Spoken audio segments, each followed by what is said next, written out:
আসসালামু আলাইকুম। Hi everyone, welcome back to my channel. Alam Fatema's কিচেনে জানাই অনেক অনেক শুভেচ্ছা। আজকে তোমাদের জন্য একটা রেসিপি শেয়ার করব। আমি এই শাকটা আমি সিদ্ধ করব, এই জন্য এখানে পরিষ্কার করে আমি ধুয়ে নিয়েছি। এটা ইলিশ মাছ দিয়ে রান্না হবে। ভিডিওটির সঙ্গে থাকো।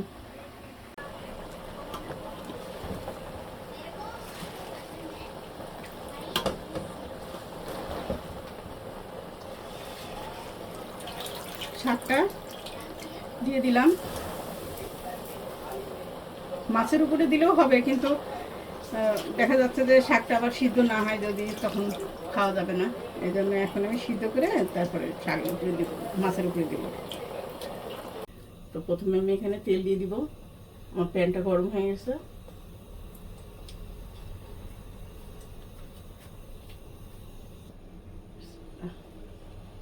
ইলিশ মাছগুলো দিয়ে দিব।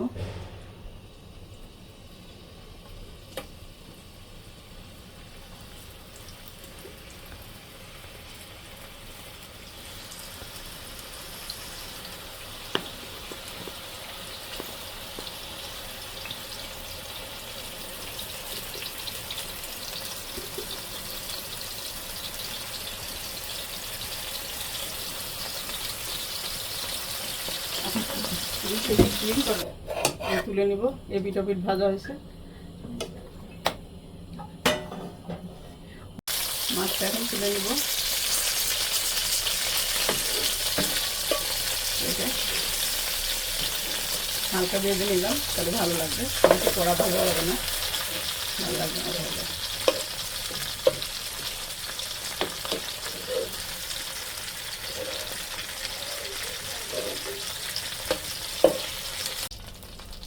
এখন পেঁয়াজ বাটা দিয়ে দিলাম।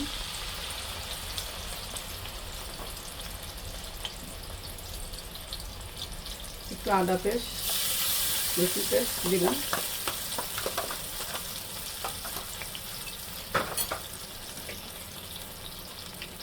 লবণ দিয়ে দিলাম।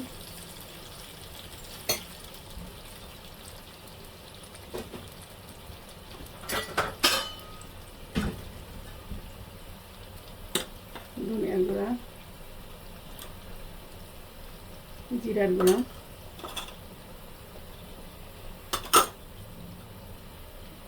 আর হলুদের গুঁড়া দিব।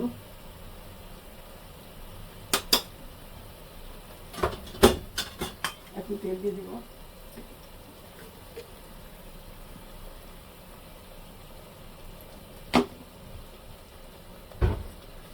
মশলাটা সুন্দর করে আমি কষাই নেব।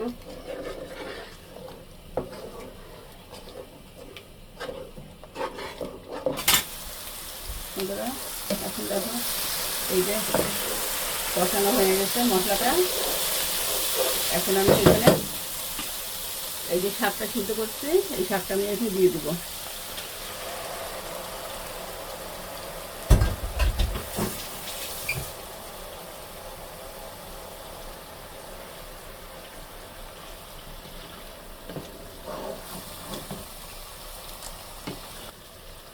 এই যে শাকটা সুন্দর মশলার সঙ্গে আমি কষাই নিলাম। এটা সিদ্ধই আছে শাকটা। এখন আমি এখানে কিছু কাঁচামরিচ কেটে রেখেছি, সেটা দিব। এই যে কাঁচামরিচ দিয়ে দিলাম। শাকে তো একটু কাঁচামরিচ নাহলে ভালো লাগবে না।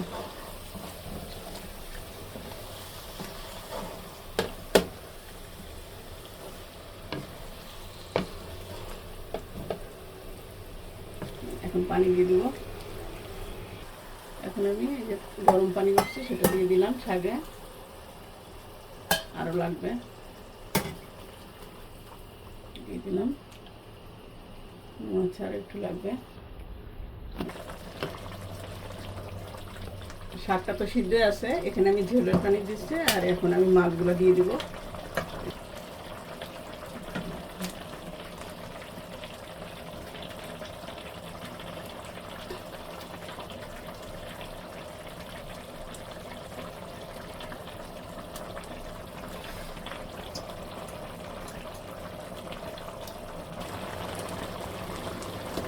সব রান্নাটা হয়ে গেল। চুলাটা আমি বন্ধ করে দেবো। এখানে আর কিছু দেওয়া লাগবে না, আমি লবণটা চেক করছি অফ ক্যামেরায়, ঠিক আছে লবণটা। এখন আর একটু ঝোল থাকবে, তাহলে ভালো লাগবে খেতে। গরমের সময় এরকম তরকারিগুলো খেতে খুব ভালো লাগে। আমার ভিডিওটি ভালো লাগলে লাইক, কমেন্ট, সাবস্ক্রাইব করুন। আজকে পর্যন্ত, আল্লাহ হাফেজ।